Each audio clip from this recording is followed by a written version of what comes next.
Share.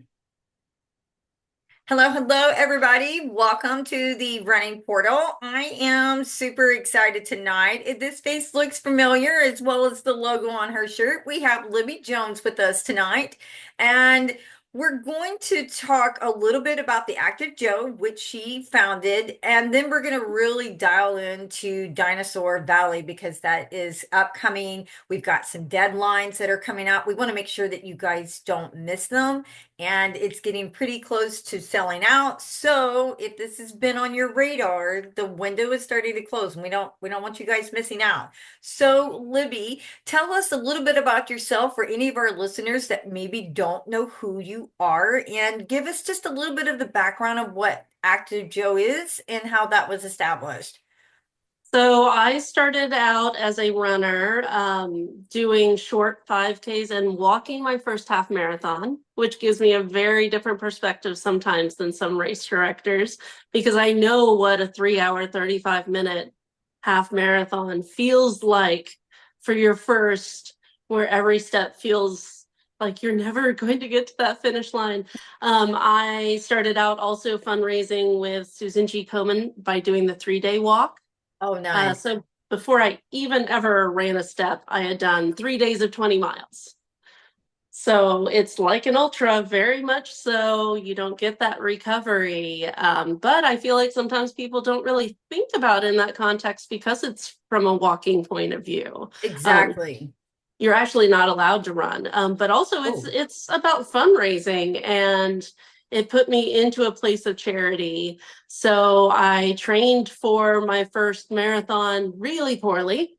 This was back in 2005. So that tells you how long I've been race directing now. I'm about to hit 2 decades. Oh, wow. Wow. Can you believe it? I think I'm actually for active road race directing out there in Texas. There's only one woman that has an active race that she's been directing for longer, and it's Heidi Swartz over at Cowtown Marathon. Okay, okay. I haven't Yes. done that one, but she's always had really good reviews with her race. People have always really enjoyed it when they've gone out there. She's been doing that for, I think, 32 years. So Oh, like I wow. have quite a ways to go to catch up to her, but there is actually a database for like road races that keep track of longest race directors of active races. So that's kind of cool. That So is cool.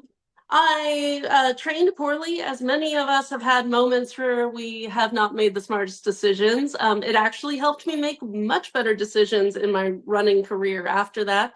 But I was doing all of my long runs with my training group I had joined up with, and none of the midweek. And I gave myself the worst case of plantar fasciitis, where Oh my gosh.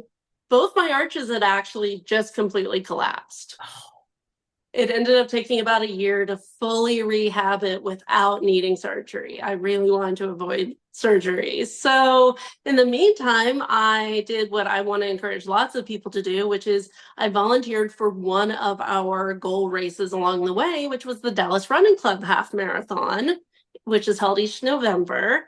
And I kind of fell into a niche of something I didn't know that I just had a knack for. My degree's in mathematics. well, okay. Mathematics kind of connects to race directing because there is numbers and bibs and And it's logistics. So yeah, it makes sense. It and makes it's sense. just the logical thinking of being able to, like, okay, plan A, plan B. There was a lot of that I already had as an actuary, being a mathematician for a big insurance company. So I got invited to get more involved with the club, learn more about race directing. I know you and I have talked about, like, that mentoring up. So Paula Robertson was my mentor. She founded the Heels and Hills Half Marathon that went on for a lot of years in Dallas. Heard And of that one. I ended up following her to that. She had been mentored by Louis George, who was the owner of Malou Productions way back in the early 2000s, and he had a ton of races, including Big D Half, which had been my first half marathon. So a bunch of old names of people who came long before me, who I'm so thankful for. And so, she kind of helped train me and show me the ropes. And in the meantime, I was running longer and longer distances. I did my first marathon. I waited 6 years after I started running. I think that a lot of people get very into the next Mount Everest of it Oh, yes. all. I think that is one thing that like our community has. We have the FOMO and like we're so like, yeah, come along. And it's like, but don't fall into the trap of peer pressure about it all. It's I say that we don't have a just or an only for any distance at my events. Oh, I agree with that. Yeah. I think any distance, people, it is so easy, especially when you've been injured and then you've been on the sidelines. And then it's just like your brain is like, oh, well, I'm finished. So maybe I could do that distance. Maybe it's going to be okay. Maybe it's all going to work out. And we know, if we put our thinking cap back on, we know that doesn't, that never goes well. Never. Well, and don't you always feel the most motivated and inspired when you have a reason? Oh, yeah. I think any race, people like, oh, for the ultra marathons, but I think to me, really any race, because somebody could be doing their first 5K and they've never even been out their front door or off their sofa, and that 5K is their world. And so I think if they have a driving motivation for any distance, I think it counts. Well, and so I think otherwise you get, it's like dragging your 7-year-old to come do the 5K and they don't want to be there. Like they're not going to enjoy it. They're not going to want to keep up with it. They're not going to want to try again.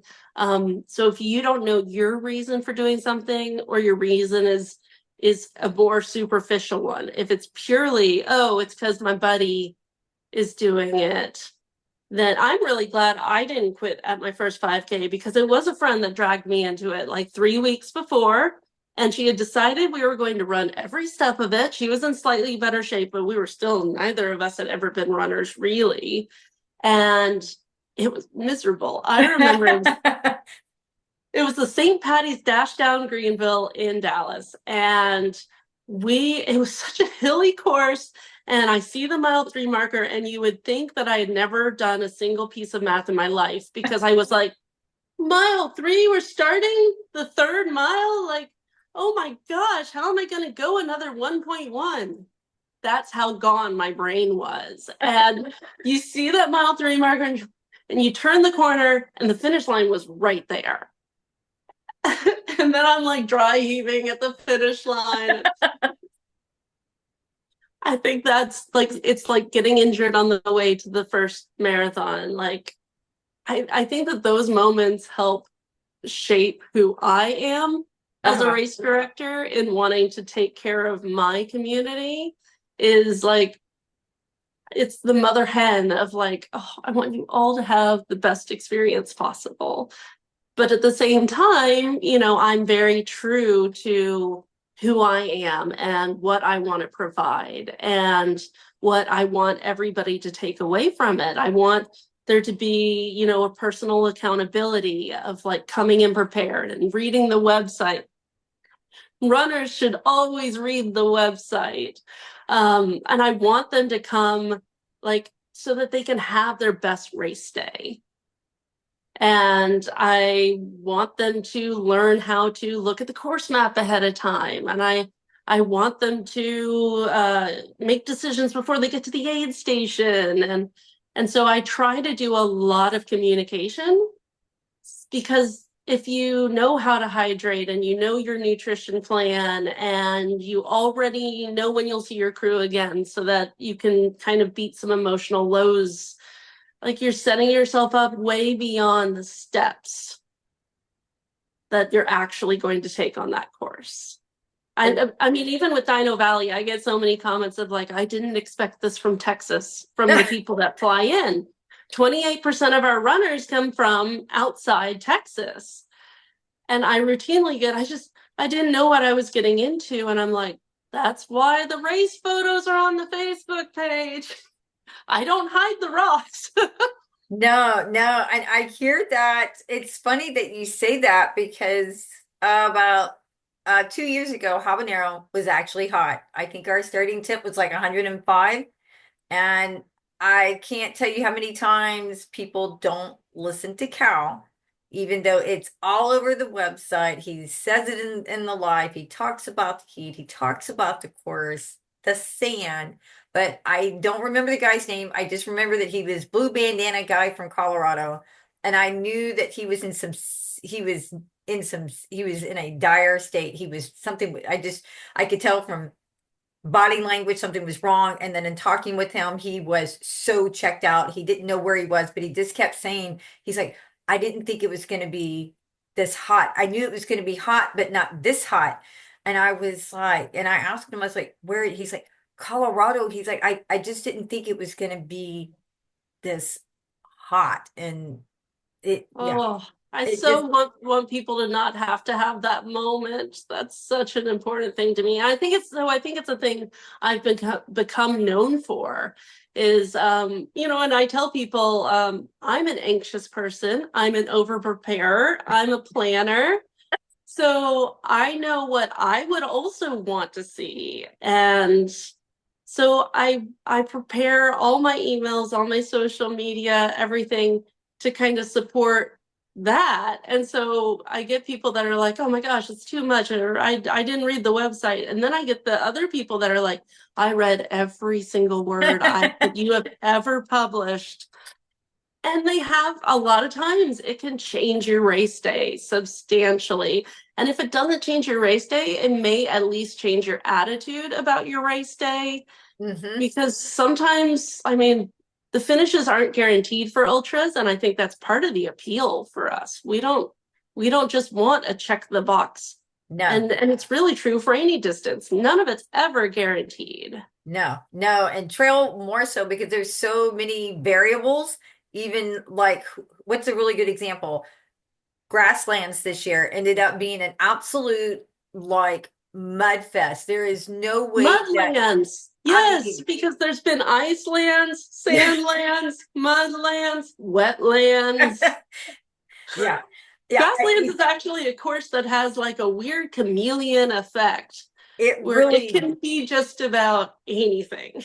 well, in like UTMB and Cocodona this year, the races, the Mother Nature was literally like, watch this. Cocodona was wild and took a lot of runners out that I think normally probably could have made it. And then UTMB, when you look at the photos and stuff from them, they had rain, they were slogging through mud, they had snow, and it's it's like when race directors, like you said, all the info's on the webpage, and there's a reason why there's a mandatory gear list, because sometimes Mother Nature is like, watch what I'm fixing to do. And It's a hold my beer. it's so hold my beer. So it is so hold my beer. There's some So the active Joe, just to I could ramble and wander about. So I have to keep myself on target because I have a million thoughts all the time. But the active Joe came about as like since I walked my first half, I was a walker, then I was a runner. I've always been a slow runner. I've always been a back of the packer.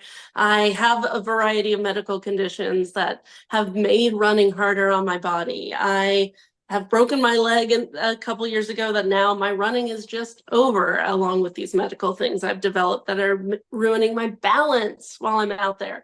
All that to say, the active Joe was developed because it's about the average Joe getting active. It's about the everyday person. And it's not even about the everyday athlete, because some people don't seem to think that they're an athlete.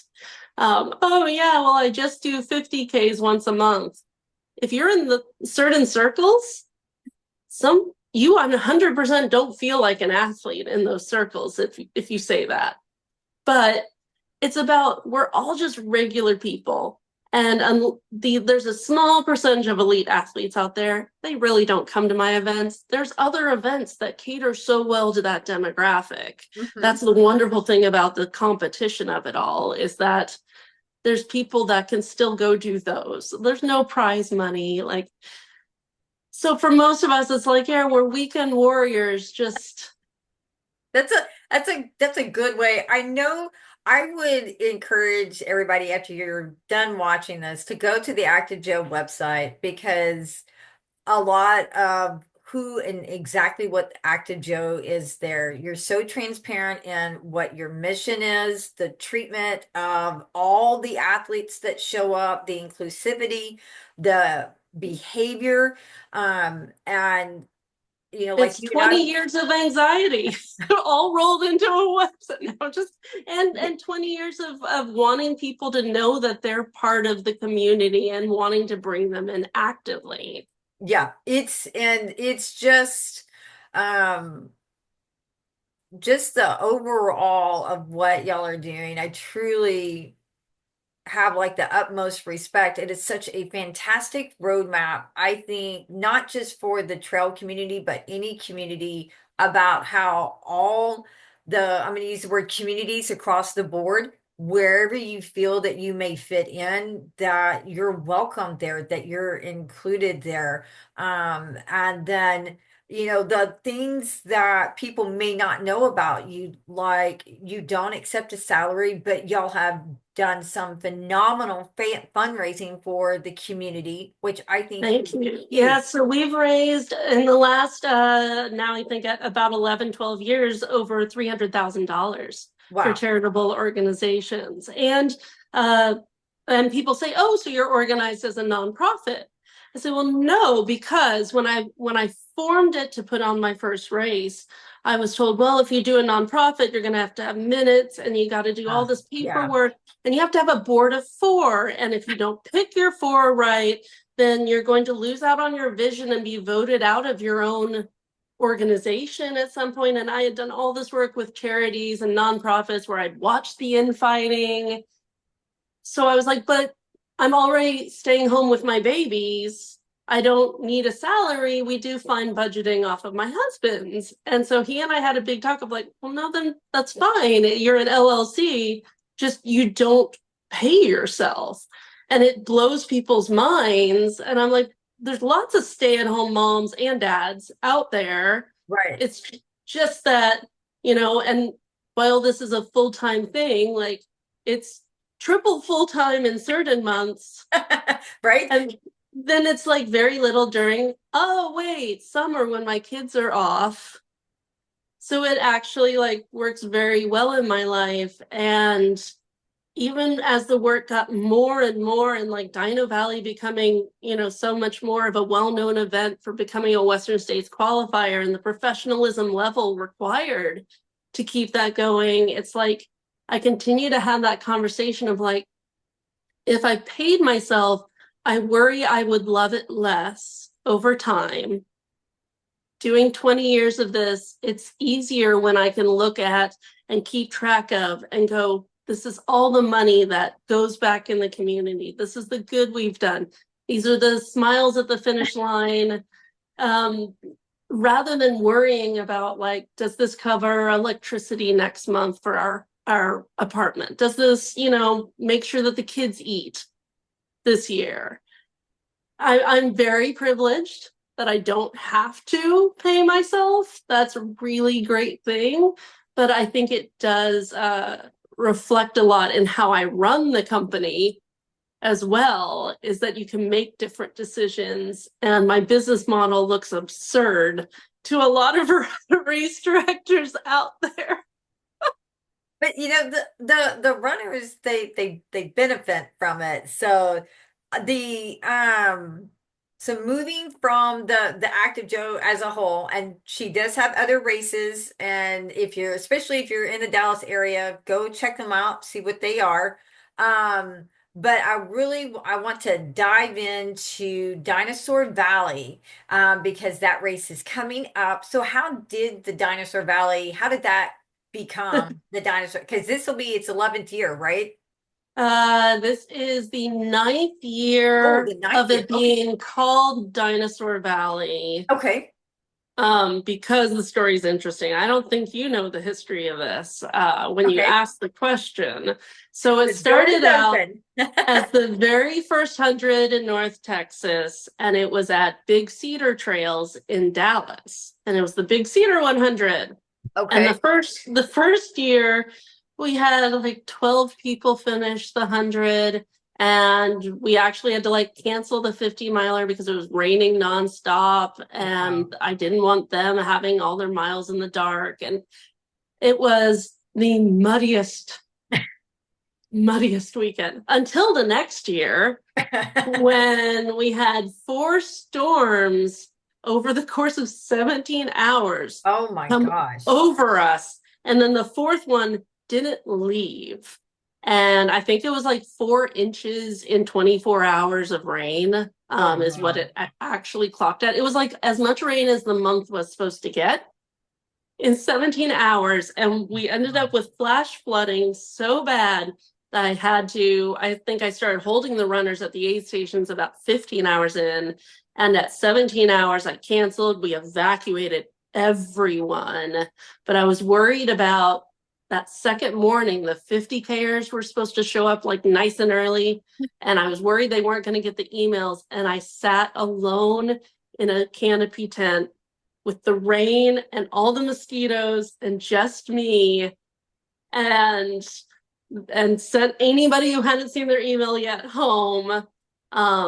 And even in the 100 mile, when we were trying to call it, there were two runners and a pacer that tried to go back out. No, we're going to do it, even though you told us we're not allowed to.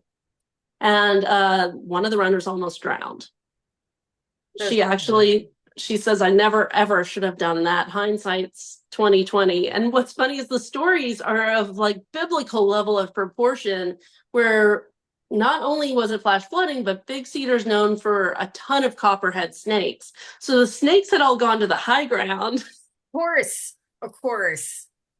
And it's a mountain bike trail, so it had a million bridges for all the little gullies, like all these wonderful Dorba-made bridges. All the bridges were floating around in this flash flooding.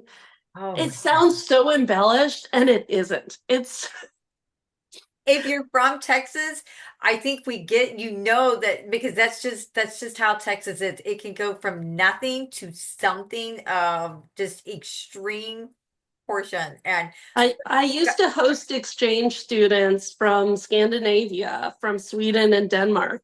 And every time, the first time that they'd see a flash flood, and they'd be like, what? People from other parts of the world don't understand our flash flooding. And then, no, we had such tragedy, unfortunately, with flooding this past year that I think, unfortunately, it's now a national level recognition yes. of how bad it is.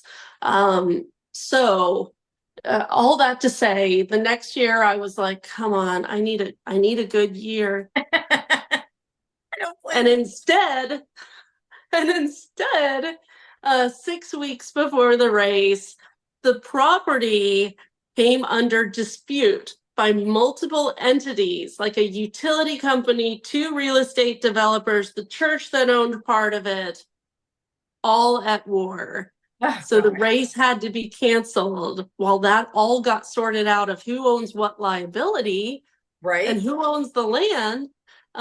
So I scrambled, and within about 10 days, I had reached out to Dino Valley. I'd never even been out there. I researched every trail that I had been to and not been to, of where can I get that kind. Getting 100 miles out of a trail system is really hard.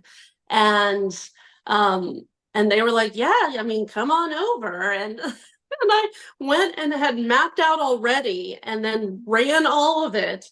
And within 10 days okay, guys, it's Big Cedar at Dino Valley in 2016. And then we were like, no, this is home. It's such a beautiful trail system. I was like, forget the flash flooding and copperheads and floating bridges. Let's just stay here. And in fact, I believe the Big Cedar Trail is still only a portion of what it used to be. Wow. That's the sad thing when you have flash flooding is that it can be so extreme that it just changes the topography, and that's just that. Mother Nature redoes her little world, and that's that. And guys, if y'all are listening to this, if a race director tells y'all to not go back out, they really mean please do not go back out, because now you're going to create additional stress, additional resources that have to be spent to go out there to find you, to get you. So when a race director tells y'all don't go out, please don't go out. Um, Exactly. Yeah, yeah. It's like everybody, I mean, they were 70 miles in, the leaders, and it was the leaders at the time that were like, no, I just can't let go of the idea that I'm not going to have like my first win. I feel for them completely, like yeah. how heartbreaking that has to be, but better to arrive alive. Yeah, for sure. Well, it Yeah. worked out because I y'all been featured in Ultra Running Magazine, which was really cool. And when you look at the stats of people that are finishing since it was moved and as the race has grown in popularity, I think everything happens for a reason, and it is where it should be, because people say, Dinosaur Valley, and they're like, oh, that's the November race. And so it's quickly getting out there, but it's also the other facets that you created with this, where it's not just another trail race, it's not just another loop course. It's I a wouldn't do it if it was either of those things. It's so no, funny because when I started my race directing career, it was like I could, and I also did timing on the side, and like I was doing all sorts of things in the running world, and I could have kept myself busy every single weekend, and I'd get approached like, oh, hey, do one over here, do one over here, and I'm like, I mean, you can, but again, what's your reason why? It's just right. like going and running a race yourself. You've got to know your reason. If I don't feel like I have a reason for producing the event that makes it like, well, but why there and why that distance and why the whole thing has to be answered or I won't do it. It's just that simple. Yeah, it's so some of the fun stuff, if you one, how close are you to selling out? Did I see 3% today on a Facebook post? Oh, that was we got 3% closer to selling out for the 100K and 100 mile just over Labor Day weekend. Oh wow. Like, Okay. yeah, yeah. So I mean it's a big race that I purposely keep relatively small. So so for those that don't know, we do have 5 distances. Hold on. I'm all of a sudden choking on myself. So it's important to me that we always offer distances for whatever the challenge. So Right. there's a 5 mile, a 25K, a 50K, a 100K, and a 100 mile. So I feel like there's a lot of like wiggle room there of like, okay, no, I just want to be comfortable, or no, I just want to challenge myself, or and you can pick any distance and that will probably work for you. You know, I know there's no 200 miler there, but let's not go a little crazy. I mean, I know they're popular now, but Oh, so that's a yeah, whole not other adding a 200 mile. conversation. Let's not start these rumors. Yeah. No, the answer is no, guys. No. Dinosaur Adona, Bigfoot meets Bigfoot 200. I love it. Love it. Love it. Love it. Dinosaur Adona monster versus Bigfoot. I think that would kind of cover most of them. We could probably find some art and some merch for it. There's probably a way to like sell that. I think. Probably so. But with the 5 distances, I think that you know, I want people to feel included. I want them to feel challenged. I want them to feel safe. Um, and so we keep it to 660 people total across all 5 distances. And 360 of them are in that 100 mile and 100K, both of which are a Western States qualifier. But there will always be 300 spots for those shorter distances, because maybe those are the people that are your crew or your pacer that wants to also do a race the very first morning, or maybe it's your kid or your spouse or your best friend you know, or maybe it's somebody that just is out there wanting to be inspired to see these longer distances. And maybe the longer distance people want to be motivated by the energy of the shorter distance folks out there. So 660 for 100-mile, 100K, and all the distances in between is kind of relatively small, but I want it to feel personal. I want every bib has your name printed on it. I do little shout outs on social media ahead of time. Every email that's emailed is answered by me. Every social media post question is answered by me. It's it's important to me. I actually get an email with everybody's registration. When they get their email confirmation, a copy comes to me so that I can at least have seen everybody's name and where they're from. Like as they were signing up and having that moment, I get to share that moment with them. So that's really special to me. So I never wanted to get too big. And so with sellout approaching, we're at 75% full on the two Western States qualifying distances. The 50K is also like 80% full now. Nice. And then the shorter distances, those always fill closer to. So it's like 30% full on the 5 mile. But I think once the crews figure out they better sign up, then those start to fill really quickly. But I haven't reminded them yet if anybody watches this. Like, oh, get in now. But that's why like it's important to me to keep it small. I think that more isn't always better. Sometimes it's just more. I would agree with that. And I know, like you mentioned the shout outs on Facebook. I've I've been running for 13 plus years. I've been in the trail for 7. And I feel like it's just like here in the last 2 that I really have seen how big and vast the trail world and community is. And I hadn't heard of your race, but love my Facebook feed because you started posting the shout outs to the registered individuals. And I was like, how cool is this? Who is this race director that is giving these fantastic shout outs? And so Oh, that's what led me over to your page and then, following y'all and everything else. And well, it's so funny because I've had another race director, a trail race director in Texas that has referred to it as marketing material.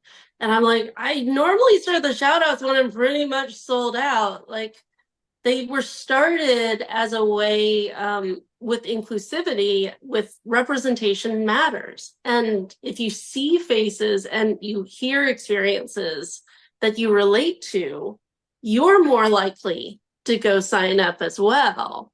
So the shout outs were never intended to be a marketing piece. And I've always said it's kind of funny because like I think that 98% of the likes are other registrants out there that are like, oh, cool. And I've had people say, like, I felt like when I pulled up to the start line, I didn't know anyone, but I kind of knew everyone.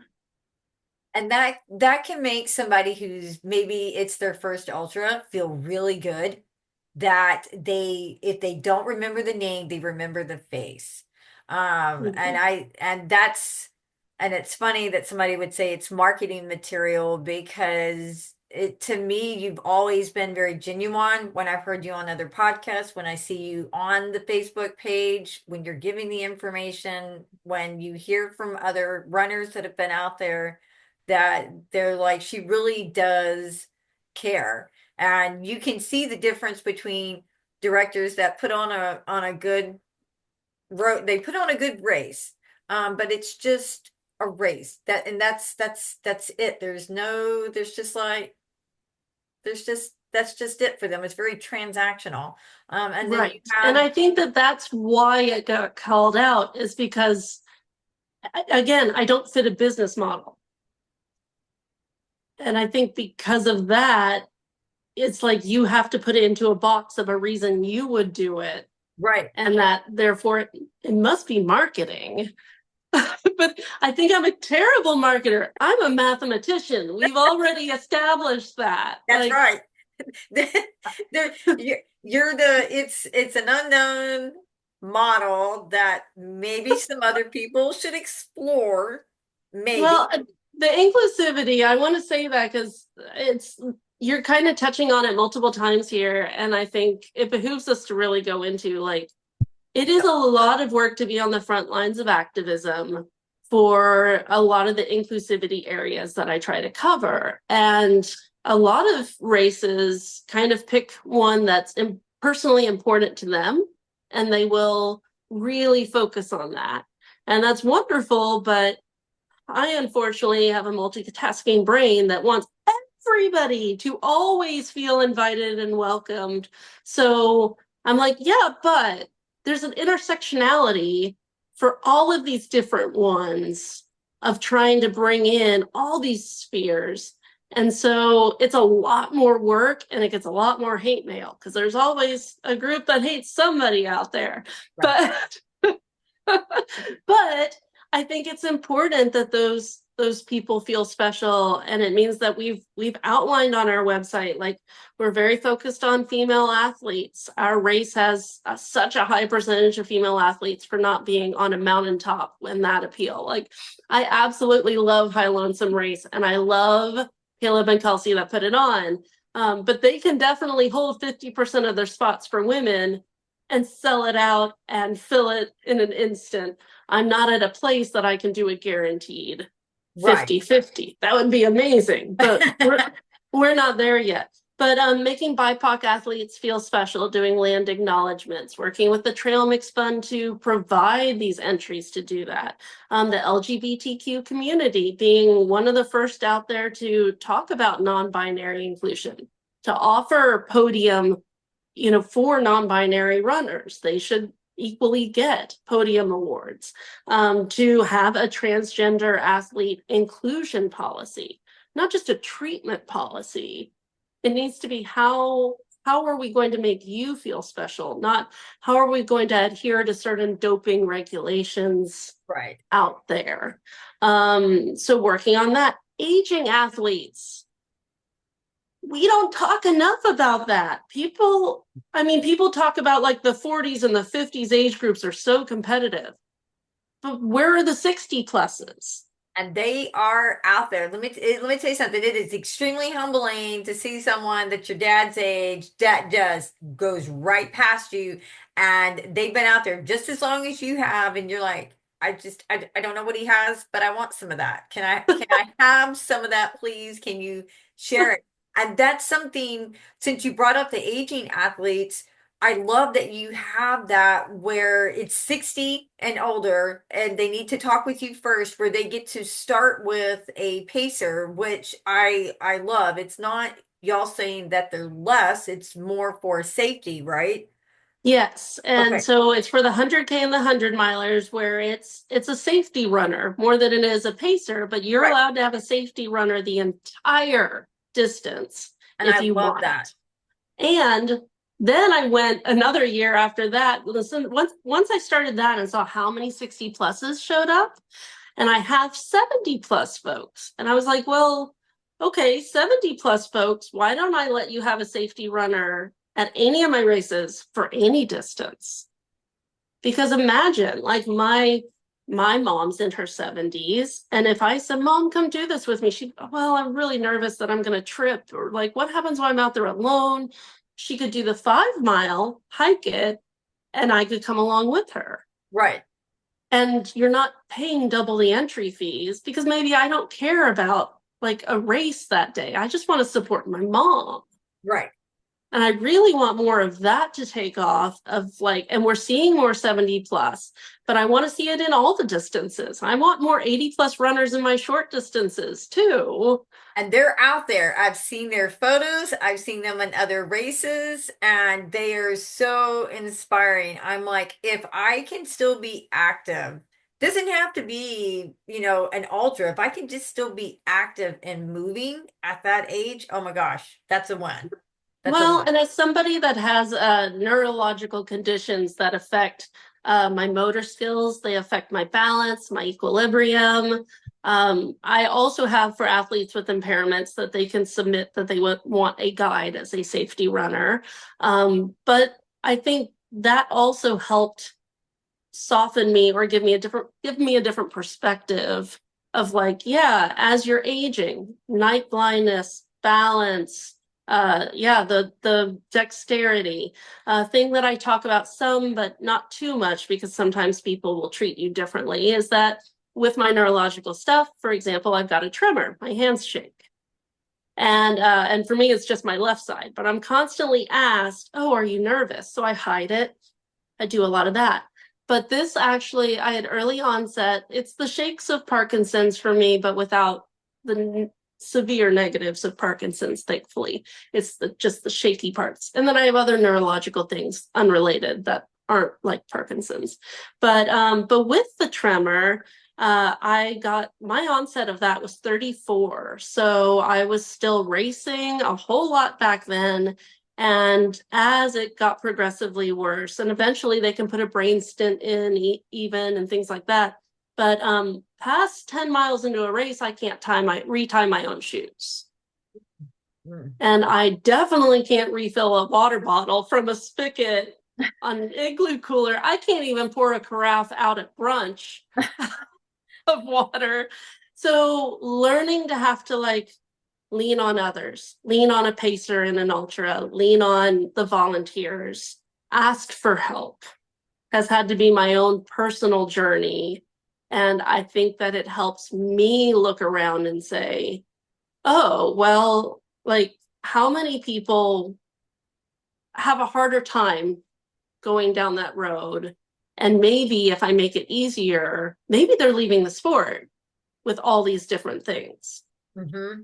So what can I do that makes them feel like, okay, no, now I feel more comfortable, and the anxiety of like having all the communications out there. Like I joke that I'm anxious.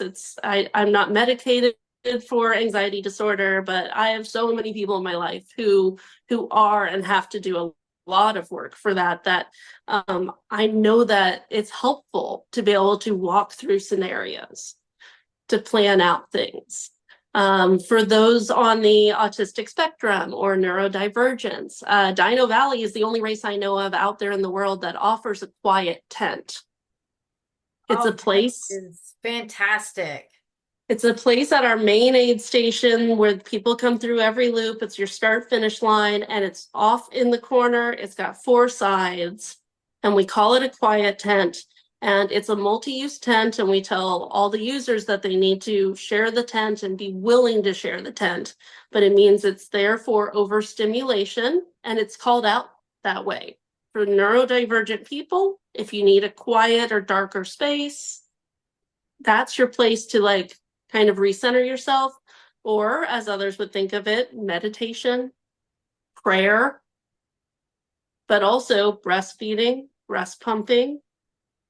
And so people have to be willing to share the tent, but I'm the only race out there that I know of that calls out that need as we're all learning more about the stimulation and those things that I think affect autistic runners to such a higher degree and could make the difference for them between finishing and not finishing in the same way that hydration and nutrition do for others.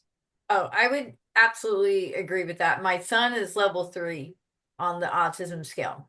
So he's nonverbal. He will always live with us. But for those that are high functioning, to have a place where, and the people that know them, they can see when they're reaching that point of I call it tipping. And it's tipping not in a good way, that to have a place where they can just go and sit and just unplug and get away, because love the vibe of the ultras. It's like a party. It doesn't matter which rate. You've got lights and you've got music, especially like at 2 o'clock in the morning. You're like, am I at a race, or is this like a party out here in the middle of a cow field? What do we got going on here? So it's wonderful that y'all have gone an extra step of having just a quiet place. And then moms still want to be themselves. And so I love that, that they've got a place. Jasmine that completed the Barkley. I mean, everybody, I mean, she really broke the ceiling on that and was like, I'm doing the race, but I got a baby to take care of as well, so y'all can either deal with it or not. And she didn't care. And I love that she was so bold and brave because it really didn't open, it shoved open the door for other moms that might have been like, I don't know. She was like, just do it. Yep. And Just, I know it way closer than most would. The first race that I ever directed, the Dallas Running Club half, it was 4,000 people. wow. And no wonder I like smaller races now. That is a bear to put on races that big. But the first time that I produced it, my oldest, who's about to turn 18, she was 8 days old. Oh, wow. And I was gone a full day. It also was a reminder to me of the advocacy that I do in the females, in just female representation, because the amount of people that were like, but where's your baby? As if I just left her with some wolves on Oh the my side of the road. I was like, with the other half of the genetic material goodness. that that made her, but I wouldn't. Yeah. It just, I was like, you would never ask a male race director that, No. who had just had a baby. And yeah, the physical demands on me were way different than a male race director 8 days after, but where's the baby? Yeah. And in fact, under my own company, the first race that I produced was 30 days after I had had my second child, who's coming up to 15 years old. And she was via C-section. So I was not allowed to pick up a single thing at the race site. I had to sit a good portion of the actual race morning. But the first race under the Active Joe label was January 1st, 2011. And I was not letting a medal that said 1111 pass me by, because there were so few races that had looked at that date and gone, hey, we should do something. I was like, we are definitely, like, this is how I go do my first event under my own company name.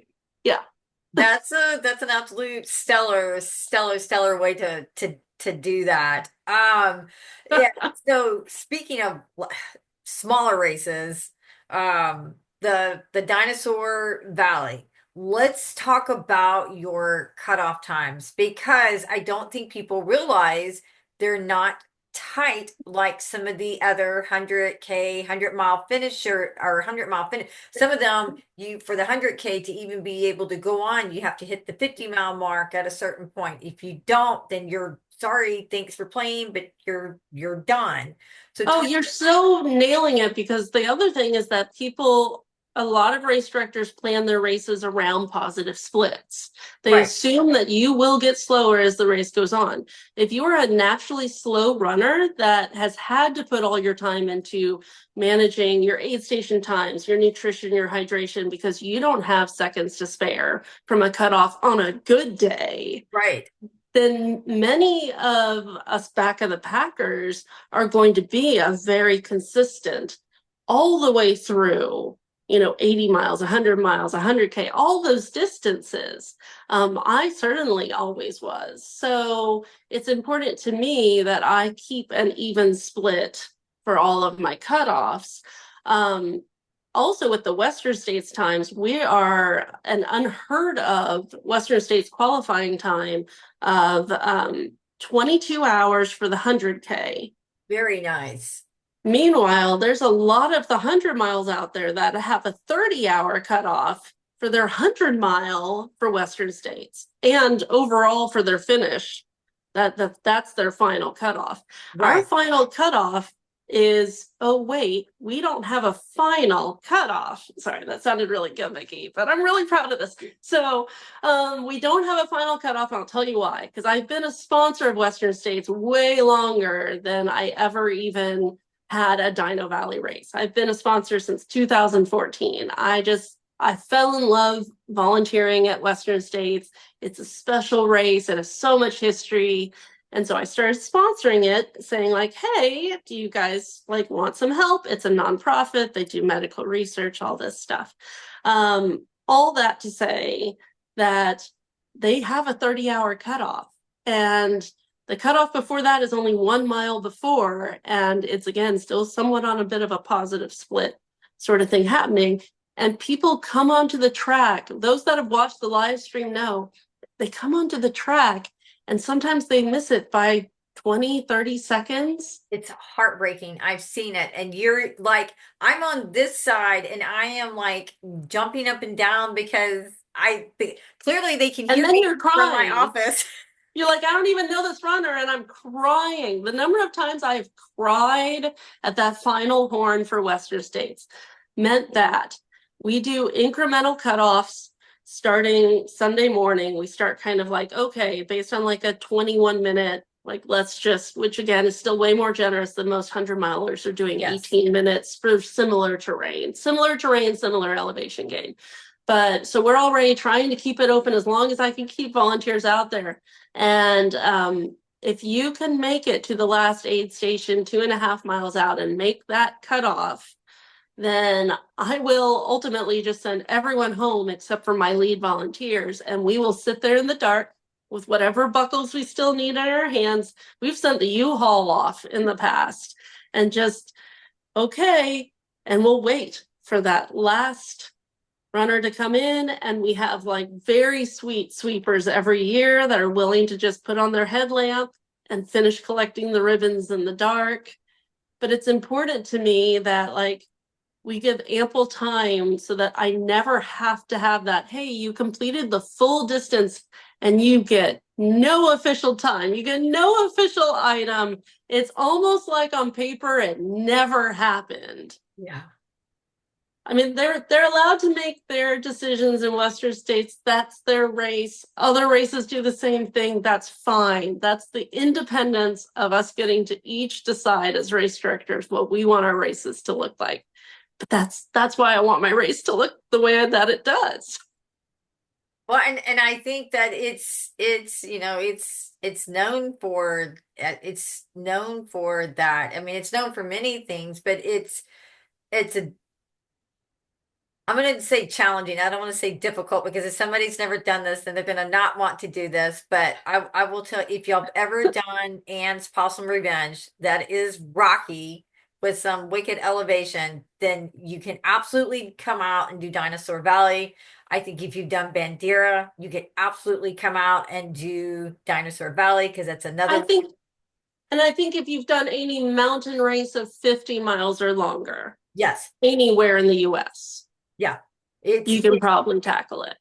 Yeah. And but it's just the overall support that just comes from everybody. I mean, you can see it from the volunteers, you see it from people that post, their race report.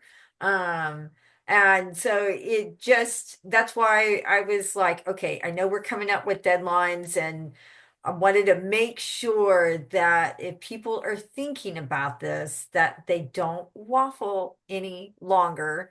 Oh, then we So, have to talk about the 100K 100-mile drop down if we got a moment for that, oh, because absolutely. I think that this also makes it so unique is because the first 6 loops that make up the 100K are the same exact course as what the 100-milers are doing. The Right. 100-milers get an actual, I know you know this, they get an actual 100K finish time. Which So if is you, so cool.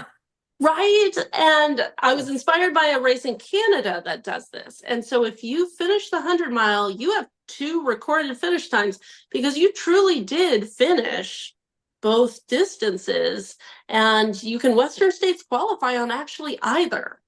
That is so awesome. Right. It didn't start out that way because originally we were only a qualifier in the 100K. But then when they added our 100-mile as a qualifier last year, I think was the first year, then it was like, oh, so like based on however your pacing is, there's still a way to qualify, one or the other. And if you don't make the 100 miles, but you covered at least that 100K and got that recorded finish, you still get a 100K buckle. You still have a recorded 100K time. You don't show as a DNF in the 100-mile because you That still achieved, to me, something big. And it was designed to be a safety net. It's a gentle, there's so many people that are so scared to try. It's like, but if you dreamed big, you've got to try on my business page. I have a coach's Sunday thought, and it's just kind of my ramblings, and that was what mine was to go big. Even if you think you might not succeed, you still uh do it. I had internal surgery in February, signed up for the 100 mile at Habanero, knowing I probably wasn't going to finish it, but I wanted the big distance to push and to encourage myself. And I love that your race has this safety net, because I think sometimes um, we get too caught up in what is comfortable. And we get stuck on looking at that number, or we look at the number of loops. And I always tell my athletes, it's just one loop at a time. The race is one loop, finish that loop, then go to the next loop, then go to the next loop. And I love when, I was looking at your race and all the different pieces that go with it. I was like, I don't know of another race out there that has where you can have a 100K finish time, but you've signed up for the 100 mile. And I think that's so awesome, especially Well, as it's controversial, I will say that, because you get some very specific personalities that are like, no, I'd rather die before I DNF. I'd rather, and so like that's not real, that's not official, that's not like, well, then why did you even come out if you weren't going to finish what you started? I'm like, I, life I is think not life I is harsh enough. Do we have to add more harsh? Like, can't we just like give more grace? Like, I know I've been in a journey to give myself more grace, like give grace that I give others. And I wish that if people, I should publish the emails of the people that are considering like moving from the 100K to the 100 mile once they understand how it's structured. Publish them without their names, of course, but like they're so warm and like scared and concerned, and they're also, but they're inspired, and they're my favorite emails because they I, give back such excitement for me of like, but why not? And people don't realize, I mean, I had my RRCA coaching certification way back in the day, so I've been around the block with that stuff. I'm like, hey, if you ever need advice, I'll do the best I can, so, and people will take me up on that of like, I'm just worried because I don't even know what to pack. It's like, okay, here's some resources. So I just want people to feel like they can do big things if they want to do something that huge. And it's okay if they don't. and I love that, because sometimes life just happens. Sometimes it's work, sometimes it's personal, sometimes it's your health, sometimes it's surgery. My body literally broke in an ultra last December. That 0 stars, don't recommend. So but it's nice to know that you can start to stretch your wings, so to speak, and go, I'm going to sign up for the 100 miler.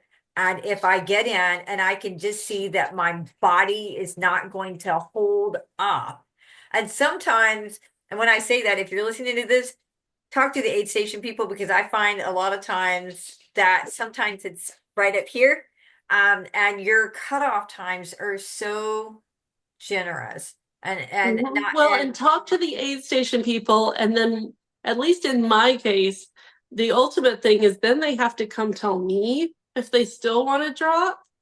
And then they have to get through that. Is like, I've got a little less hardcore about the pep talks, and it's more like, are you open to a pep talk?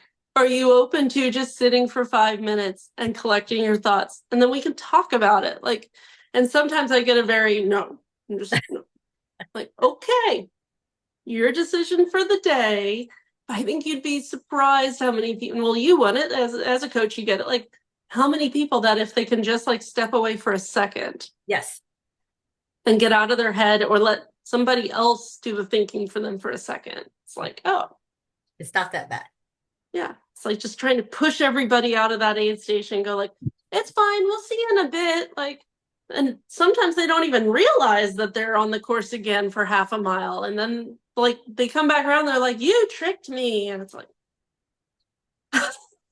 the best kind of trick. It really is. It was made for the best intentions, the made with the best intentions. Um, Exactly. so in wrapping this up a little bit, in the course that you've had this race, what are like three top moments that come to mind, whether it was a volunteer or an athlete or the weather? Do you have a top three that really just kind of stick out in your mind? Top three is hard because especially if you've been running and gunning as long as I have, and I don't think there's currently a Texas trail race director that's been doing this as long as I have, male or female, here in Texas. It's been a long time. Then I think that's hard because there's so many stories. But the one for Dino Valley that I would say definitely stands out is Marion, I want to get her name right, Marion Guimont. She's out of like the Austin, Houston area, super fast. And she's doing the 100 mile and she's going around and around. And she finishes the race, I think second overall. And she's right there to get her buckle. And she goes, I think I might have broken my foot. And I was like, sure, Marion, like you just ran like the fastest 100 mile. I'm like, why don't you go take a load off, change into your sandals you brought. She comes back like 20 minutes later. She goes, yeah, I think it might be broken. And her foot is just purple. Oh my gosh. Purple. She completely had broken a metatarsal, like up past the joint. And I was like, yeah, I think you broke it. Like, can you get to an urgent care? The things we do as a runner where we're just like, we're just going to put that in a box. We're going to deal with it afterwards. Well, Sometimes, especially for me, where I get so many people coming in, like, I don't know, my legs are about to fall off. And I'm like, okay, maybe we just sit for a minute. Like, right. Just yeah, take a yeah, load off for a little bit. Just a little, yeah. just a I little. will say Amy Jacobs finished this past year. She set the new 100 mile course record for both men and women for Oh, Dino fantastic. Valley. Took a Women ton of are, time off. And what a lot of people didn't know, I had covered Amy's shout out closer to the race than we originally intended. She had written a shout out that was very, here's my life, here's what's going on, and then a little while later, she'd said, hey, you haven't published it yet. It looks like, don't publish it yet. Like, I'm going through cancer. oh, They had found a tumor in her hip. She was trying to figure out things. And then she came back a while later and she's like, here's my new written shout out. And it was, hey, we're holding off on surgery. Like I have all the people in my life, and she works in the medical field. So she wasn't making an uneducated decision. right. But she was like, everybody has agreed because it's invasive surgery. And I mean, in your hip, it's going to completely change her running, short term or longer. And it's such a big part of her life. And she was like, we've agreed to hold off the surgery until I finish the 100. So all day, and we touched on it lightly in our shout out, but not to the extent. And so my team and I knew, and we were watching her, and people were like, she's like a bat out of hell. Where did this woman come from? Like she was known to be fast, but like the way she was just putting down loop after loop. And I don't think they realized she's out running some future serious, potentially long-term downtime. And then what's even crazier is she wins, she goes home, they go to do all the scans, and her tumor had not worsened. They decided it was at a stable place to not do surgery. Like talk about a dino miracle. Like it was. So I still don't think she's had surgery because she's been out there racing ever since last November. That is just, there's there's interventions that come up from above, whatever your religion might be or might not be. And it's just when you see something like that, especially because I can only imagine if I was in her place where on some level in her mind as she was racing, she had to have been thinking this might be it for a while, or it might be it, period. And I Yes. think that there's something that almost comes freeing of that as well, where you're like, hell or high water, here we go. We're just gonna go. And it Nothing to lose. no, absolutely not. Absolutely nothing to lose.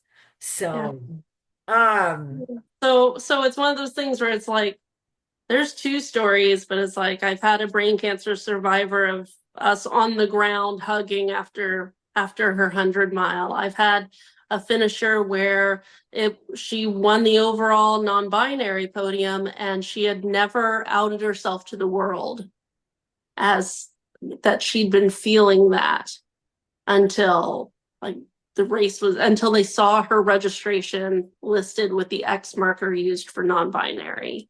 Like and her sobbing at the finish line of like being able to be her authentic self. that's just so, it's just reason number 1,000 why I love the trail community. And there's just a complete vibe that's just there within the trail community that I just fallen in love with. And my very first ultra I did, somewhere in the third to the fifth loop, I was like, these are my people. I'm undertrained. I'm dehydrated. I'm sunburnt like hell, but these are my people. That was 7 years ago. And so it's Yeah. so wonderful to find stories out there. And that's why I created the running portal so that fantastic people like you who are not just out there directing. You're out there as a fantastic human being and you're making the world better, not just in the trail community, but off because I really believe that what you do in running, it rolls into your personal life as well. I think that the two are just they're together and that's Well, and I mean, it allows me to stay in the community. I broke my leg right above the ankle, both bones all the way through, right after COVID started, like 3 months after, just playing soccer with my kids. I've run over mountaintops and that's what took me out was a soccer ball. We now know my balance and equilibrium neurological stuff had started, and that's probably what caused the freak accident because everybody just kept going freak accident. But I have a pound of metal in my leg. And so, it's one of those things where I'm like, I'm so thankful that I still have my space in the community through my volunteerism. And I always encourage people to pursue that during any injury time that they're having. Try to go absolutely. out and volunteer and make that part of your life. And no, I'm not at every single race in our local community pouring water. I give back through producing my own events. But then again, we talked about I also can't pour water. I'm a terrible aid station volunteer. I'm a good director, terrible aid station volunteer. So I've had occasionally a hater that's like, why don't we see her out at? You don't want me pouring water into your pack. You'll be soaked. Like it's so there's the joke that a lot of them can't realize. You got to take life whatever it is, but it keeps you in the community. And now my husband's work has taken us that we don't live in Dallas anymore. We live in Montreal, Quebec, Canada. But I come back to produce all my events because I absolutely love the community, the sport, what I create within the sport. So there's always a way to keep that community if you're willing to do the things to find it. Agree. I absolutely agree. Libby, this has been so, so super fun. I have learned so much more about this race. Um, Oh, thank you for yeah, asking me.